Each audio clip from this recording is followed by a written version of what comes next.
Le fruit du démon légendaire d'Elbaf, c'était pas le Hito Hitonomi modèle Nika, c'était pas le Hebi Hebinomi modèle Jormungand, c'était pas le Hito Hitonomi modèle Charlie Kirk.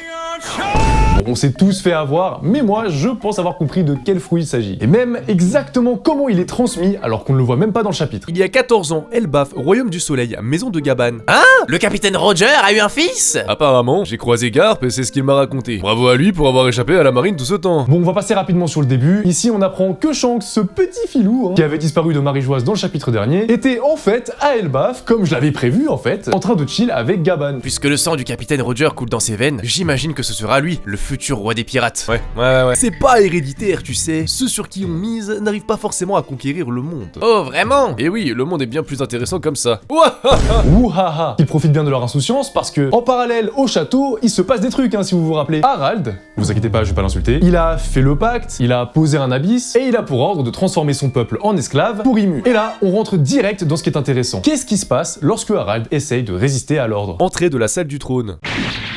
Pourquoi avoir fait une chose pareille, votre majesté? Pourquoi j'ai attaqué mes soldats? Mon corps a bougé tout seul. C'était un ordre de ce type, il élimine ceux qui gênent. Forme une armée de guerriers. Et oui, en fait, Harald ne s'est pas totalement transformé comme Chebek. Il perd juste le contrôle de son corps lorsqu'il essaye de désobéir à Ymue. Bon, là je me dis quand même, Ymue elle prend son temps, hein. Non, parce que j'ai l'impression que là ça fait 3 heures que Harald est devenu incontrôlable depuis le dernier chapitre. Les gardes, je pense qu'ils ont eu le temps de comprendre, mais j'ai l'impression que c'est pas acquis en fait. Tuez-moi. Jamais je n'accepterai qu'on fasse d'Elbaf un pays d'esclaves.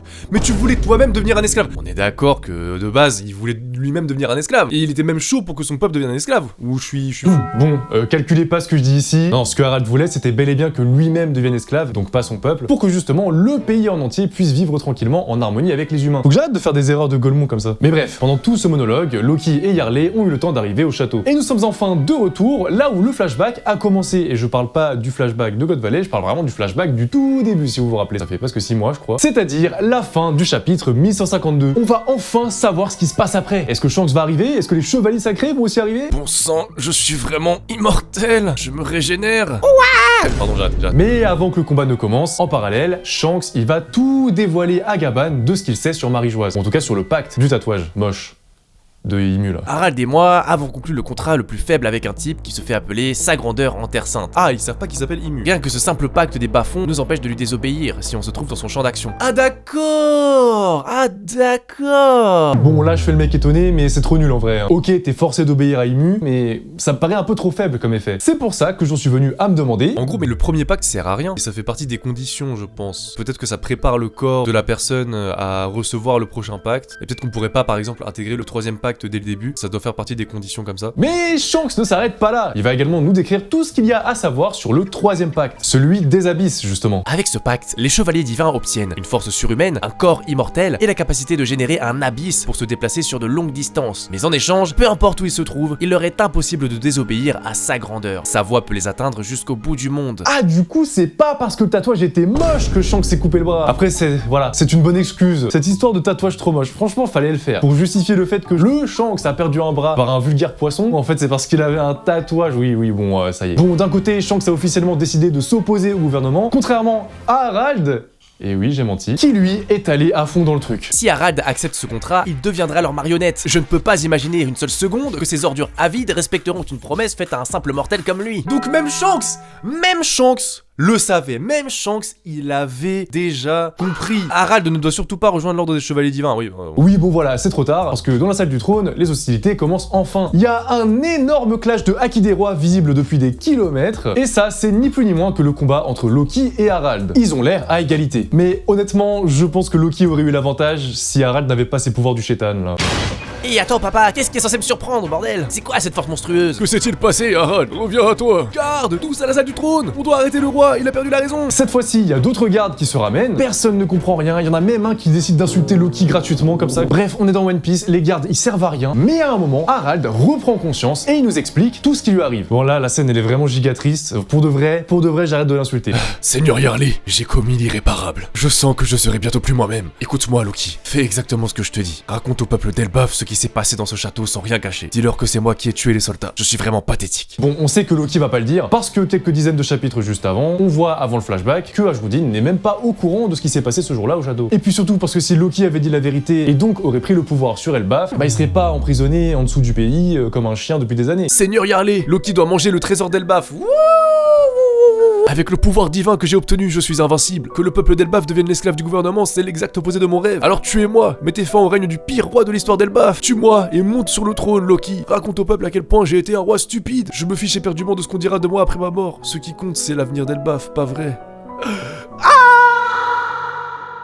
Et c'est après ce discours émouvant que Harald reperdit le contrôle de lui-même et qu'il se mit sérieusement à tabasser tout ce qui bouge aux alentours. Il ne s'identifie plus que comme le serviteur de sa grandeur, Imu, et ça y est, les gardes sont déterminés à le tuer, même s'ils vont pas servir à grand chose. Et c'est parfait parce que du coup ça permet de faire gagner du temps à Loki qui va lock-in.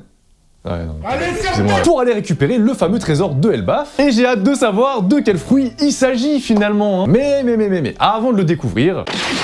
Et oui, le GOAT! Eh oui, Gaban et Shanks. Oh là là là là là là, mais c'est incroyable. Enfin, on va enfin savoir ce qui se passe. Regarde autour de toi, Harald. Ouvre les yeux. Shanks, c'est merveilleux d'être immortel. Je me sens supérieur à tous les êtres vivants. Merde, on peut vraiment pas annuler cet ordre. Pendant ce temps-là, Loki arrive bel et bien devant le trésor. Et c'est là qu'on se rend compte que... Ce n'était pas un chevalier sacré qui était devant. Y a personne, en fait, finalement, j'ai dit n'importe quoi. Les chevaliers sacrés ne sont même pas venus à Elbaf. C'était vraiment juste entre eux et tout. Mais c'est toujours pas fini parce qu'à la fin du chapitre, Loki ne peut pas récupérer le trésor normalement. Il se fait attaquer par quelqu'un qui utilise Ragnir, le marteau légendaire d'Elbaf. Non! Ouah, c'est qui ça? What the hell? Et moi je vous dis, il y a un truc qui va pas dans cette scène. Il y a pas de main qui touche le marteau. Genre normalement il aurait pu y avoir, je sais pas, une silhouette ou genre des mains, ça aurait été logique. Mais là le marteau, on dirait juste qu'il bouge tout seul. Et là, j'ai compris. Le fruit du démon légendaire d'Elbaf, c'est le marteau qui l'a mangé. Mais c'est logique que le marteau ait mangé le fruit, parce que le marteau a des pouvoirs. Attendez, regardez, hein, mais voilà, il est là. Et qu'est-ce qu'on sait de ce marteau? Il fait des flammes. Il fait des flammes, le marteau, non? Il peut faire de la foudre. Ça n'existe pas une arme qui a des pouvoirs dans One Piece sans fruit du démon. Après, peut-être que je me trompe.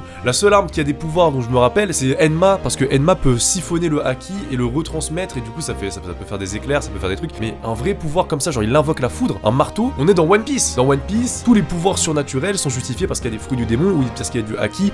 C'est totalement possible que le marteau ait bouffé un fruit du démon. Moi je pense que c'était ça en vrai. En plus, ça serait beaucoup plus facile de transférer un objet qui a un fruit plutôt qu'un fruit lui-même. Parce que lorsqu'un utilisateur de fruit du démon meurt, le fruit se réincarne on ne sait où au hasard dans le fruit le plus proche. C'est super galère à récupérer, surtout si le mec il meurt à 300 km d'Elbaf. Alors que si le fruit est dans le marteau, bah déjà c'est un objet, on sait où le chercher. Et si le marteau bouge tout seul, et bah il peut peut-être rentrer tout seul à Elbaf. Donc peut-être que je vais un peu loin là. Et d'ailleurs ça m'a fait penser à un truc. Jusque là, toutes les armes qui possèdent un fruit du démon, on sait qu'elles ont été créées par Vegapunk. Mais on sait aussi que Vegapunk a un lien très étroit avec Elbaf, parce qu'il se rendait souvent là-bas. Et donc, est-ce que ça serait pas justement en voyant Ragnir que Vegapunk eut l'idée de faire manger des fruits du démon aux armes?